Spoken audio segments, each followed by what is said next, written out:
Hello students, first of all I congratulate all of you for moving from class 11 to 12 successfully और उसके साथ साथ I also welcome you all to this beloved channel beloved academy। इस video में हम discuss करेंगे अगर हमारा टारगेट एक परफेक्ट स्कोर है क्लास 12 साइकोलॉजी में विच इज़ 70 आउट ऑफ 70 तो हमारी क्या स्ट्रेटेजी रहनी चाहिए। इस चैनल पे आपको क्या क्या चीज़ें मिलेंगी, मैं कैसे आपको मदद करूँगी, किस तरीके के नोट्स वीडियोस आपको मिला करेगी। ओके, तो हम सबको पता है कि साइकोलॉजी हमारा टोटल 100 मार्क्स का पेपर है जिसमें कि 30 मार्क्स प्रैक्टिकल है जो कि हमारे स्कूल में होता है। एंड उसमें काफ़ी सारी बहुत मतलब काफ़ी सारे फैक्टर्स उस पर रहता है कि आपके प्रोजेक्ट्स आपने कैसे बनाए हैं, स्कूल में टीचर आपकी पेपर को कैसे चेक करते हैं, आपने प्रैक्टिकल एग्ज़ाम में कैसा परफॉर्म किया है, वाइवा कैसा रहा है, कई बार जो बाहर से एक्सटर्नल आते हैं वो कैसे हैं, बहुत सारी फैक्टर्स पे डिपेंड करती है। बट मोस्टली मैंने आज तक जितने भी बच्चे देखे हैं और मैं खुद भी पढ़ के आई हूँ तो 28 के नीचे नंबर मिला है ऐसा मेरे नज़र में कोई बच्चा रहा नहीं है। तो हम एक ऐसा स्कोर टारगेट कर सकते हैं कि हमारा स्कोर जो है 95 प्लस होगा और 95 में से भी हमारा स्कोर 97 और 98 हो सकता है। बिकॉज और आप अगर चाहे या फिर मतलब ये तो है कि मतलब अगर प्रैक्टिकल पे पूरे मार्क्स नहीं मिलते हैं बट कई बार बहुत सारे मतलब मैक्सिमम स्टूडेंट्स को प्रैक्टिकल में 30 आउट ऑफ 30 मिलते हैं एंड इन दैट केस हम एक परफेक्ट स्कोर विच इज़ 100 हम होप कर सकते हैं, 100 के लिए हम टारगेट कर सकते हैं। But now in this video for today हम डिस्कस करेंगे कि जो बाकी 70 मार्क्स का हमारा थ्योरी है उस पर मतलब उसके लिए हमारी स्ट्रेटेजी क्या रहेगी इस चैनल पे। So strategy for 70 out of 70 in theory. But before we start, let me introduce myself. My name is Preyashi. I did my graduation with psychology honors and currently I'm working at a public sector bank। और मैं पिछले 4 साल से offline पढ़ा रही हूँ, मतलब जब से मैं कॉलेज के साथ साथ मैं पढ़ा रही थी, फिर मेरा कॉलेज कंप्लीट हुआ, देन मेरी जॉब लगी तो उस पर काम कर रही थी अब तक मैं। और लास्ट ईयर मैंने फर्स्ट टाइम ऑनलाइन पढ़ाना चालू किया। This is my second year of teaching psychology online. So let's start. I think enough about me। और बाकी धीरे धीरे आप पढ़ोगे इस चैनल पे, हम भी आपके लिए वीडियोस लाएंगे तो उसमें हमारी बातचीत तो होती रहेगी। Okay, that's not an issue. So शुरू करते हैं। हम अलग अलग पार्ट्स में हमने डिवाइड किया है कि हम सिलेबस को किस तरीके से कंप्लीट करेंगे, आपके लिए रिवीजन कैसा होगा और लास्ट के दिनों में कैसा रहेगा। तो इस बार के लिए मैं थोड़ा बहुत बता दूं कि इस बार मैंने काफ़ी सारी चीज़ें नई नई इंट्रोड्यूस करी थी और एग्ज़ाम के बाद मैंने गूगल फॉर्म के थ्रू बच्चों से जब उनका फीडबैक मांगा then I saw that most of the students are expecting 65 plus. और लास्ट में जो हमने मैराथन क्वेश्चंस और वन शॉट वगैरह करवाया था उससे बच्चों को बहुत हेल्प मिला, मुझे काफ़ी मैसेजेस भी आए हैं। मैं वो सारी चीज़ें मैंने अपने इंस्टाग्राम और इस चैनल के जो कम्युनिटी पोस्ट है वहाँ पे भी मैंने सारे स्क्रीनशॉट शेयर करके रखा है तो आप देख सकते हो। Let's start. पार्ट 1 में हम क्या करेंगे, पार्ट 1 में हम एनसीईआरटी को मास्टर करेंगे। जब मैंने 12th को कैसे शुरू करना है वो वाला वीडियो बनाया था जो कि आपको देखना है अगर नहीं देखा है, और उस पर मैंने बताया कि 12th को शुरू कैसे करना है, पढ़ना कैसे है, बेस्ट बुक्स कौन सी हैं, वो सारा कुछ बताया था। इस वीडियो में मैं बताने वाली हूँ। उस पर मैंने बताया था दैट एनसीईआरटी हमारी माता है, एनसीईआरटी हमारी गीता है फॉर बोर्ड्स, और हम यहाँ पे बोर्ड्स को ही टारगेट कर रहे हैं। और उसके लिए हम सबसे पहले डिटेल नोट्स के थ्रू वीडियो एक्सप्लेनेशन आपको मिला करेंगे जिसके थ्रू हम पहले सिलेबस कंप्लीट करेंगे। देन जो एनसीईआरटी बुक्स है, अब कई बार ऐसे टीचर्स होते हैं या फिर जब बोर्ड्स में पेपर भी चेक होता है तब भी ऐसे टीचर्स होते हैं जो कि बहुत एक्सपेक्ट करते हैं कि बुक का ही जो एग्जैक्ट एनसीईआरटी में लाइन है वही डेफिनेशन वही कीवर्ड्स आप लिखो एग्ज़ाम में। तो उन सारी चीज़ों के लिए आपको नोट्स के साथ साथ सिलेबस कंप्लीट करने के साथ साथ एनसीईआरटी में भी कौन कौन से जगह इंपॉर्टेंट है, कौन सा डेफिनेशन इंपॉर्टेंट है, वो सारी चीज़ों को हम मार्क करके या फिर हाईलाइट करके पढ़ेंगे।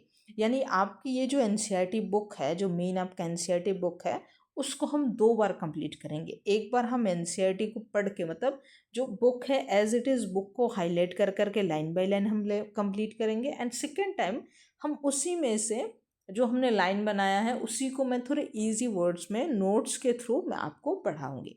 तो इस तरीके से 2 पार्ट में या फिर 2 तरीके से हम आपके जो एनसीईआरटी है उसको मास्टर करेंगे। ओके।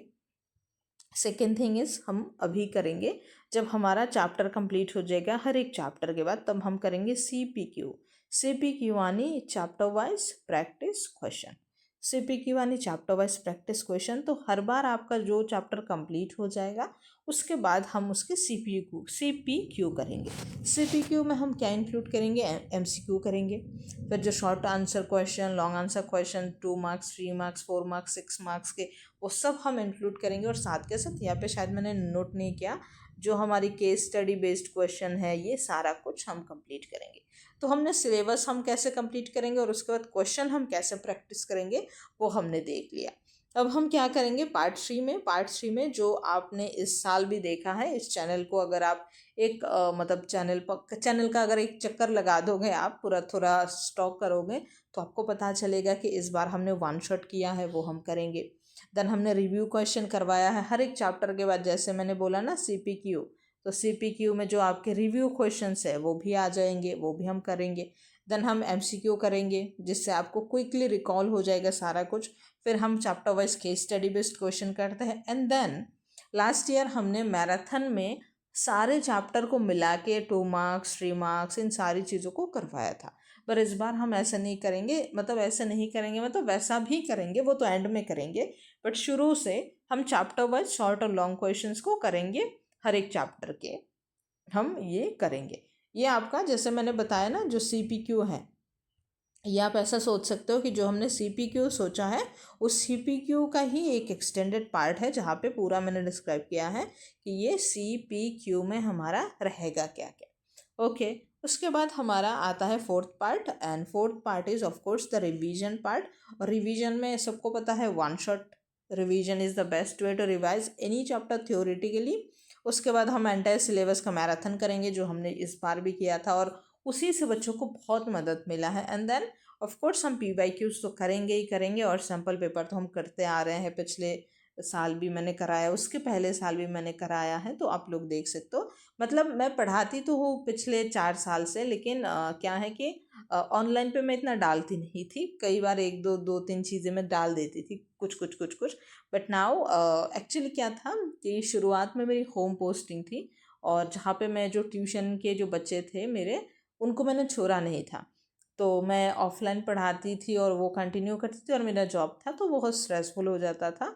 और लास्ट ईयर भी कुछ ऐसा ही था, but this year I got transferred. तो उसके लिए क्या है कि अभी मैं घर पे तो नहीं हूँ, तो जो मेरे ऑफलाइन के बच्चे हैं वो तो उनकी तो मैंने छुट्टी कर दी, तो अभी मेरा फुल फोकस, फुल कंसंट्रेशन, पूरा कमिटमेंट ऑनलाइन की तरफ है, इस चैनल की तरफ है आप लोगों के लिए। And that's why I am saying कि मैं इतना कुछ करूँगी और I will definitely do all of this.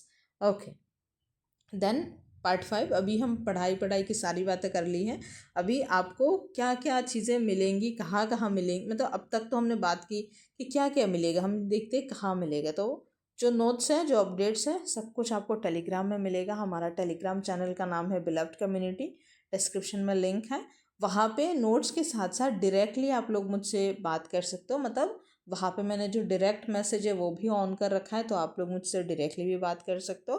Then आप लोगों को मेरी पर्सनल गाइडेंस और इंटरेक्शन तो हमेशा मिलता रहेगा। मैसेज करना, आप लोग जब भी कोई भी डाउट हो, मैं हमेशा आप लोग को रिप्लाई करूँगी। एंड सेकेंड थिंग इज़ कि हो सकता है आपको एग्जैक्ट टाइम पे नहीं मिलेगा, जैसे मेरा जो जॉब है वो बैंक में है, तो 9 to 5 तो कहने के लिए है, but it is actually 9 to 6 हो जाता है, 7 हो जाता है कभी कभी, वो अलग बात है। तो हो सकता है आपने मुझे 11 बजे मैसेज किया, आपकी जो रिप्लाई है वो शाम को 8 बजे आ रही है, तो हो सकता है ऐसा, बट ऐसा नहीं होगा कि रिप्लाई नहीं आएगी। So that's all the best, welcome to beloved community. और अगर इतनी सारी चीज़ों के साथ साथ आपको ये जानना है कि कौन सी बेस्ट बुक्स है, तो मैं बोलूँगी कि आपकी NCERT वगैरह जो है, NCERT ये तो मैं करवा दूँगी, या फिर जो बुक आपके पास है वही बहुत है। इसके अलावा अगर कोई बुक चाहिए तो वो होता है PYQ, मतलब प्रीवियस ईयर क्वेश्चंस जो कि सॉल्व होते हैं। और इसके लिए मैं रेकमेंड करती हूँ ऑसवॉल की जो पिछले 10 साल की सॉल्व बुक है उसको मैं रिकमेंड करती हूँ। मैंने पिछले वाले वीडियो में भी बताया है, जब मैं भी पढ़ाई की थी, 12th मेरा था, 12th का बोर्ड्स था, तब मैंने भी यही बुक को परचेज़ किया था। ये बहुत हेल्पफुल है क्योंकि पिछले कई साल के 10 साल के प्रीवियस ईयर क्वेश्चंस वहाँ पे सॉल्व रहते हैं, तो उससे बहुत मदद मिलता है, पूरा ट्रेंड मिलता है। और कोई बच्चा अगर ऐसा है जिसने सिर्फ एनसीईआरटी पढ़ा और पीवाईक्यू सॉल्व किया और वो थोड़ा तेज़ है, तो हो सकता है उसको लगेगा कि पूरा पेपर ही मैंने पढ़ लिया है, वही सारी चीज़ें घुमा फिरा के रिपीट होके आएगी, क्योंकि जो कंटेंट है ना एनसीईआरटी में वो लिमिटेड है। और उसी लिमिटेड रिसोर्स को घुमा के फिरा के एग्जामिनर हर बार क्वेश्चन पूछता है। So that's it. Thank you so much for watching the video. हम मिलेंगे और पढ़ेंगे इस चैनल पे। और एक बात है कि कैसे पढ़ना है, क्या पढ़ना है, किस तरीके से, वो मेरा सर दर्द है, वो मैं देखूंगी, बट पढ़ना आप लोगों को पढ़ेगा। You all have to promise me कि आप लोग भी पढ़ोगे, क्योंकि एफर्ट अगर मैं एक साइड से डालूंगी, वन साइडेड एफर्ट होगा, तो कोई रिजल्ट नहीं होगा। हो सकता है मैं कितनी भी मेहनत कर लूँ, बट अगर आप लोग पढ़ोगे नहीं, मैं रिसोर्स प्रोवाइड भी कर दूँ, उस रिसोर्स का फ़ायदा नहीं उठाओगे, पढ़ोगे नहीं, तो उसका कोई फ़ायदा नहीं होगा। तो इतना करना कि चैनल को फॉलो करना, सब्सक्राइब करके रखना, और जब भी जो भी चीज़ें आए एकदम डेली का डेली आप लोग कंप्लीट करना, ज़्यादा बैकलॉग वगैरह मत करना। और कोई भी डाउट हो मुझसे टेलीग्राम में पूछ लेना। और अगर ये बुक्स आपको नहीं मिल रहा है ऑफलाइन पे, ऑनलाइन पे ख़रीदना चाहते हो ऑनलाइन से, देन मैंने डिस्क्रिप्शन में फ्लिपकार्ट के लिंक्स डाल दिए हैं, आप वहाँ से भी बुक्स को चेकआउट कर सकते हो। सो that's all. Thank you so much for watching the video and welcome to Beloved Academy. Welcome to the channel. Thank you so much.